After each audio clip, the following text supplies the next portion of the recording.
E aí, pessoal, tranquilo? Bom, antes da gente começar a aula, como sempre, né, eu vou dar um recadinho para vocês.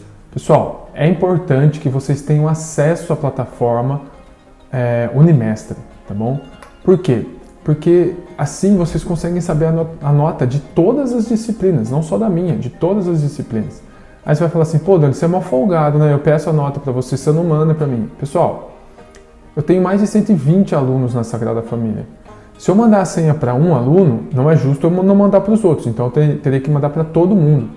Então, eu vou mandar para 120 alunos, eu tenho que acessar o site, olhar, ficar mandando toda hora, eu vou perder muito tempo, entendeu? Então, é mais fácil você ter acesso, porque assim você consegue pegar todas as suas notas, sem problema.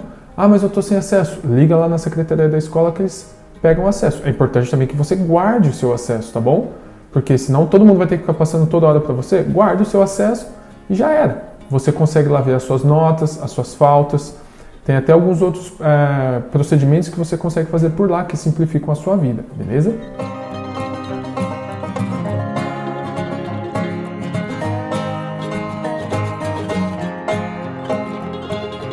A gente vai então conversar hoje sobre duas características basicamente aí que falta a gente conversar sobre os materiais. Lembra? A gente estava estudando sobre as propriedades dos materiais. Hoje a gente vai estudar sobre uma característica e um outro apanhadão de características, beleza?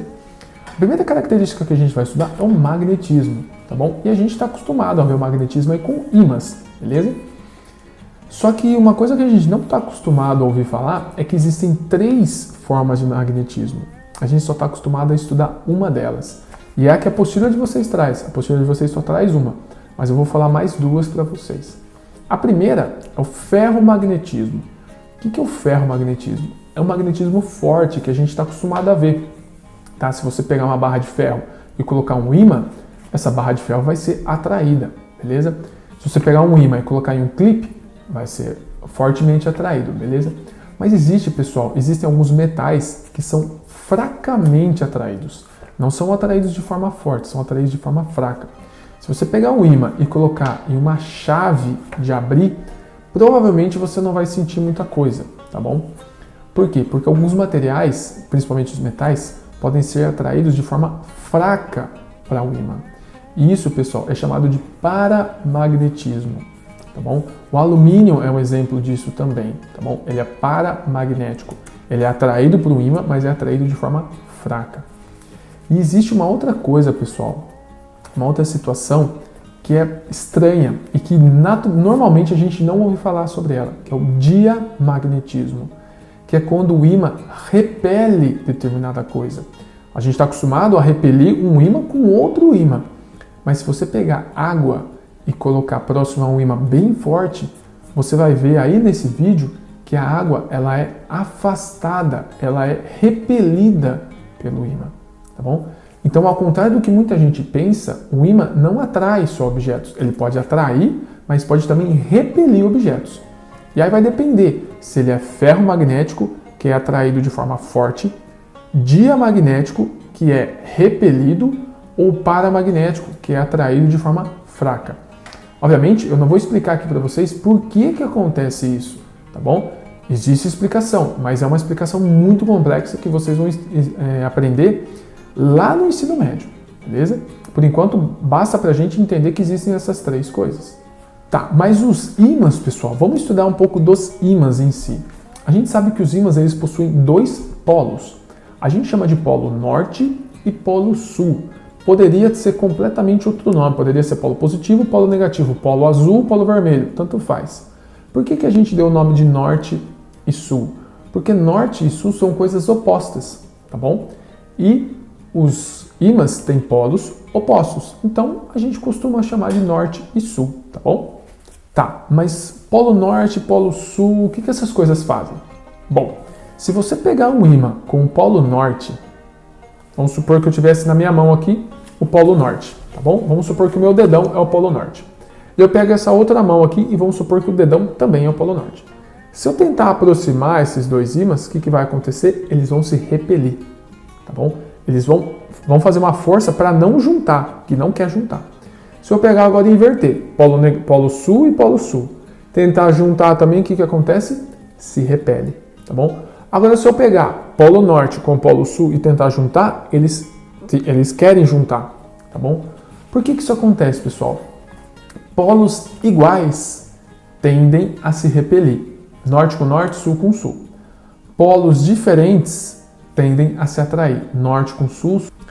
A gente não consegue ver, pessoal, o que gera essa força no ímã. Mas o que acontece? Quando você tem um ímã, você tem uma distorção do que a gente chama de campo magnético ao redor desse ímã. Imagina que você pegue uma pedra e jogue essa pedra na areia. O que acontece? Você distorce a areia ao redor da pedra. A pedra distorce a areia, certo? É como se a pedra fosse o ímã e a areia fosse o campo magnético. Olha que você tem um ímã ali, esse campo magnético ele é curvado, ele é distorcido. E a gente chama essa distorção de linhas de campo. Então é normal a gente ver alguns formatos de linhas mesmo, quando a gente espalha alguns pozinhos de metal bem próximos a um ímã.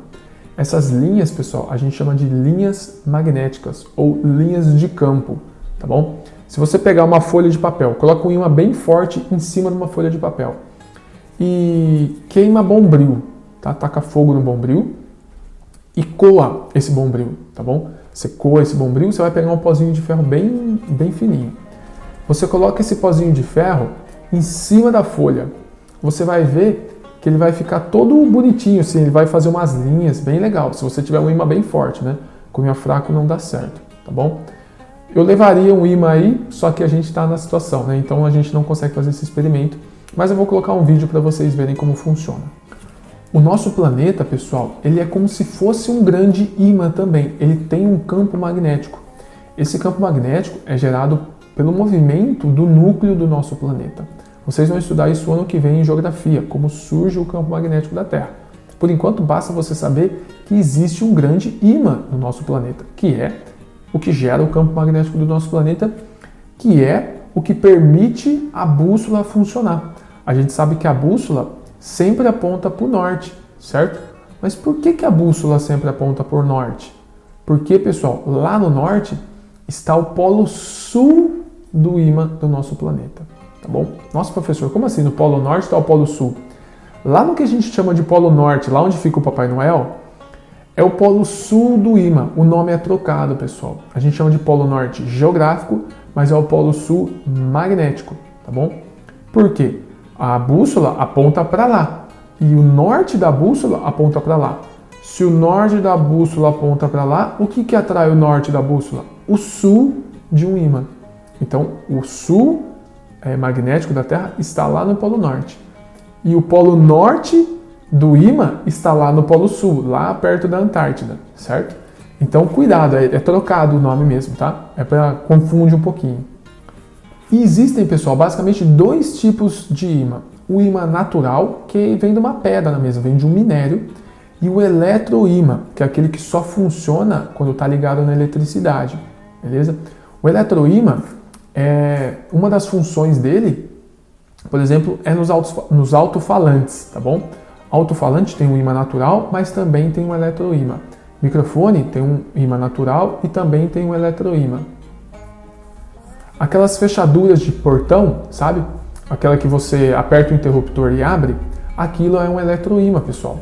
Quando você aperta aquele botão, passa uma corrente elétrica por um fio que faz uma chapinha de metal grudar, abre o portão. A hora que você solta o botãozinho do interfone, desliga esse circuito, a chapinha de metal volta para o lugar normal.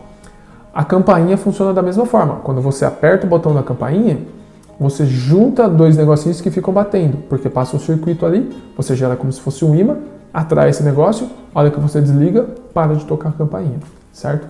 Então existe o eletroímã, que é o ímã que só funciona quando está ligado na tomada, e existe o ímã natural, que é o que a gente está acostumado a ver, aqueles pedacinhos que a gente põe na geladeira e tudo mais, né? Só que para desligar um eletroímã é fácil, é só você puxar da tomada. E para eu fazer um ímã parar de ser ímã, um ímã natural parar de ser ímã, o que eu tenho que fazer? Basta você esquentar, pessoal. Se você pegar e colocar um ímã no fogo, ele deixa de ter essa propriedade magnética, ele deixa de atrair outros objetos. E você não consegue fazer ele voltar mais, tá? Então, se você esquentar um ímã, ele não volta mais a ser ímã, beleza? E o que acontece se você quebrar um ímã, pessoal? Então, se você tem um ímã que tem um polo norte aqui na esquerda e um polo sul aqui na direita, e você vier no meio e cortar, você vai ficar com um ímã só com o polo norte, um ímã só com o polo sul? Não. Você cria dois novos polos, você cria dois ímãs. Quando você corta um ímã, você passa a ter dois ímãs. Então, se aqui estava o polo norte e aqui estava o polo sul, aqui continua sendo o polo norte, mas agora nessa nova regiãozinha que surgiu, passa a ter o novo polo sul. Se aqui era o polo sul antes, aqui passa a ter o novo polo norte. Então você criou dois ímãs. Você cortou um ímã, você criou dois ímãs. Nunca você corta um ímã e fica só com o polo norte ou só com o polo sul, beleza? Bom, pessoal, e agora a gente vai para as outras propriedades que a gente vai ver. Na verdade, a gente vai listar rapidamente aqui algumas propriedades, beleza? A primeira delas é a forma da luz passar ou não por um objeto. Alguns objetos, eles são opacos, ou seja, um tijolo, ou o meu corpo. Vocês estão vendo o meu corpo aqui, vocês não conseguem ver o que tem atrás de mim, certo? Por quê? Porque o meu corpo é opaco, ele não deixa a luz passar. Agora, se eu vier aqui e colocar um vidro na frente, vocês vão conseguir ver. Por quê? Porque esse vidro ele é transparente, ou seja, a luz passa completamente por ele. Mas existe também um meio que é a metade dos dois, que é o meio translúcido. Você vê o que tem ali atrás daquele objeto, mas não consegue ver com detalhes. Ele fica meio ruim de ver. Geralmente a gente faz isso em vidro de banheiro, né, no box do banheiro. Então, a gente tem o transparente, o opaco e o translúcido. Transparente, a luz passa completamente. Opaco, a luz não passa. O translúcido, a luz passa mais ou menos. A gente tem também a rigidez de um material. O material rígido é um material que você não consegue mexer. Por exemplo, uma barra de ferro. É duro, você não consegue mexer essa barra de ferro. Por outro lado, a gente tem os materiais flexíveis. Por exemplo, um pedaço de papel. O pedaço de papel é flexível, você consegue mexer nele. Ou, por exemplo, aqueles espaguetes de natação, sabe, de você nadar? Ele é flexível, você consegue dobrar esse material. Então, outra propriedade do material é ele ser rígido ou ser flexível. Outra propriedade do material é a resistência dele. Você tem materiais que são extremamente resistentes, como por exemplo uma outra barra de ferro, tá? É difícil de você quebrar esse material. Existe um material frágil, por exemplo a casca de um ovo. Se você bater nela, basicamente ela já quebra, né? Interessante falar sobre o ovo, pessoal, que o ovo ele precisa ser resistente para não permitir que o ovo quebre, né? Por exemplo, pensa na galinha, né? Quando a galinha bota o ovo, ela tem que ficar em cima do ovo para chocar o ovo. Então o ovo tem que ser relativamente forte para aguentar as pancadas que o bebê ali dentro sente, né? Mas ao mesmo tempo, o ovo não pode ser muito forte, porque se a casca for muito dura, o filhotinho não consegue quebrar a casca para sair do ovo. Então o ovo é uma curiosidade aí dele, né? Ele tem que ser resistente, mas ao mesmo tempo não pode ser muito resistente, né? Então a gente tem os materiais resistentes, que são aqueles que não quebram, é difícil quebrar. O material mais resistente, o material mais duro que a gente tem, pessoal, natural é o diamante, beleza? É o material mais resistente, mais duro que a gente tem. Para a gente cortar um diamante, a gente precisa de outro do diamante. Nada corta o diamante. E a gente tem os materiais frágeis, os materiais que são de fácil, você quebra ele de forma fácil. Mas existe também um terceiro tema, uma terceira situação, que é o material elástico, pessoal. Que é um material que se deforma, mas volta ao tamanho original. Uma mola, por exemplo, ou até mesmo o próprio elástico. A nossa pele também é, né? Se você der um soco, a nossa pele entorta inteira, depois ela volta, beleza? Então a gente tem um material resistente, que ele não muda o formato dele. Você tem um material frágil, que ele quebra qualquer tentativa de alteração, ele quebra. E você tem um material elástico, que você consegue moldar esse cara, mas depois ele volta. E por fim, pessoal, a gente tem o brilho dos materiais. A gente tem materiais que são brilhantes e a gente tem materiais que são foscos. Então, por exemplo, um metal que está bem limpinho, ele é brilhante. Você coloca ele no sol, ele brilha. Por quê? Porque ele reflete a luz do sol ou a luz da lâmpada, seja lá o que está iluminando ele. Já o material que é fosco, ele não reflete essa luz, ele absorve essa luz, tá bom? Então, o brilho também é uma propriedade dos materiais. A gente sabe que o ouro, por exemplo, ele brilha bastante. Os metais brilham bastante. tá? Já, por exemplo, a madeira, a folha, ela não brilha tanto, beleza? Então, pessoal, agora a gente encerra aqui as propriedades dos materiais. O importante de você entender essas propriedades é você entender que cada material, por ter determinadas propriedades, tem alguns usos.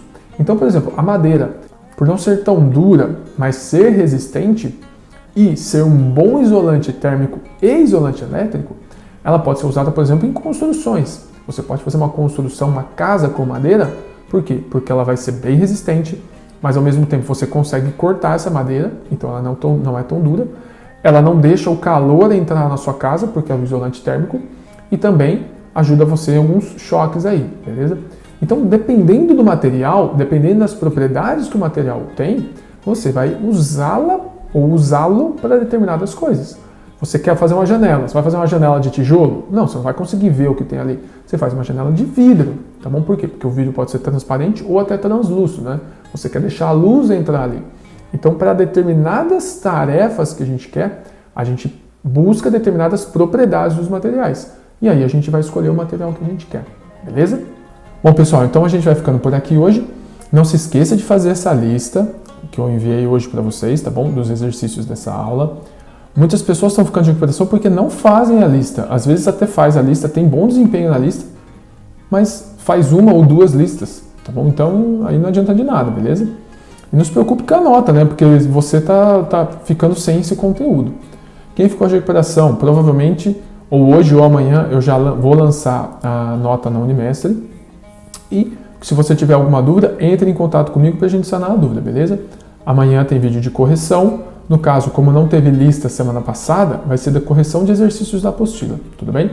Então, um forte abraço, bons estudos e valeu!